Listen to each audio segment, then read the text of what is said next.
All right, so welcome back, everybody. We are diving into another deep dive here. Today, we're going to be looking at this idea of Dharma and Adharma. And we're going to be focusing specifically on verses 7 and 8 of chapter 4 from Gita for Joyful Living. And these verses are really interesting because they offer kind of this different look at this idea of right and wrong and the balance between those two things, sort of on a universal level. Yeah, it's interesting how this text defines Dharma. It's not so much about just like rules, but like these actions that really keep the universe going.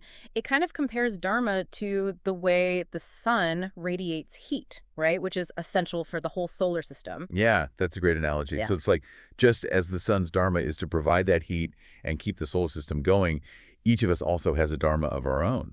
Right. Like actions that are in alignment with what we know, like deep down, is right and wrong. Exactly. And the text kind of suggests that we all have that knowledge, like inherently. Right.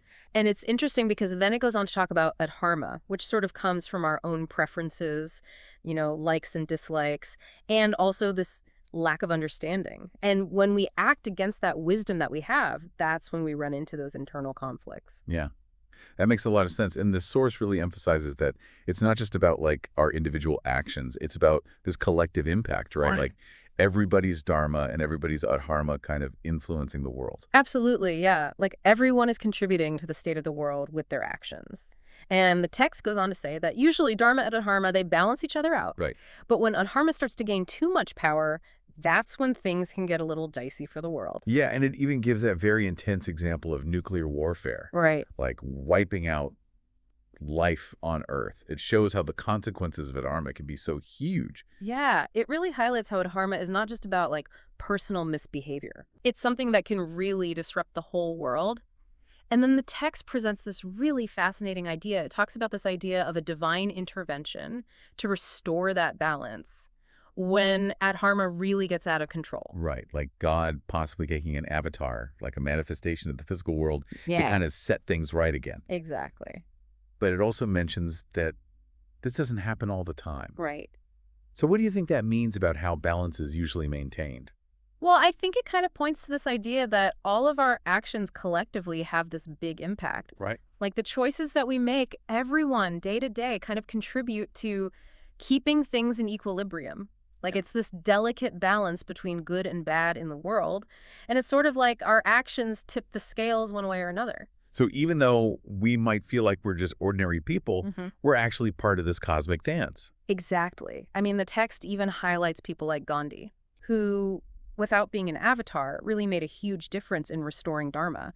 So it kind of shows that anyone has the potential to be that instrument of positive change. Yeah, that's a really inspiring thought. Yeah. And then the source talks about the consequences of Adharma, saying that those who act against Dharma, they will face some sort of consequence, though it doesn't really lay out what those consequences are specifically. Right. And that kind of brings up this whole question of free will versus destiny, right? Yeah. Because if, like the text mentioned earlier, our actions are kind of driven by those past preferences, then do we really have a choice in what we do and what happens as a result? It's a complex question, and it kind of gets to the heart of this whole idea of how our choices play out. And the source does acknowledge how intricate this whole thing is. It reminds us that good and bad, they're always kind of there, Yeah. influencing our thoughts and actions. Wow. And the choices that we make determine which path we end up taking. And it really stresses how important it is to consciously choose Dharma over Adharma. It even talks about censoring our thoughts to make sure that what we're doing is aligned with that innate understanding of what's right. Right, and it gives a really powerful example. Hitler's downfall. Like it shows that Dharma does ultimately prevail. Yeah. But this also raises this other question. If Adharma is sometimes allowed to flourish, like for a while, does that mean that the punishment for those actions is always immediate? That's a really interesting point. It suggests that there's maybe this complexity to how those consequences play out over time. Yeah. Maybe they aren't always instant. Maybe they unfold gradually, either for individuals or for groups of people. Yeah. I mean, it really makes you think about the ripple effects of our actions, both good and bad, and how they kind of contribute to this bigger picture of universal balance. Absolutely. And I think that's one of the key takeaways here, right? Like being more aware of Dharma and Adharma, being more mindful of our choices. It helps us to understand the impact we have on the world around us. Yeah. So it's this ongoing process of awareness, and choice. Mm-hmm. And the more we understand these concepts, the more we can kind of participate in this cosmic dance in a positive way. Exactly. And that's something for all of us to think about. How can we make choices that strengthen Dharma, not just in our own lives, but also in the world as a whole? Yeah. All right, well, that's a great place to leave it for today. Yeah, it is. Thank you all for joining us. Thank you.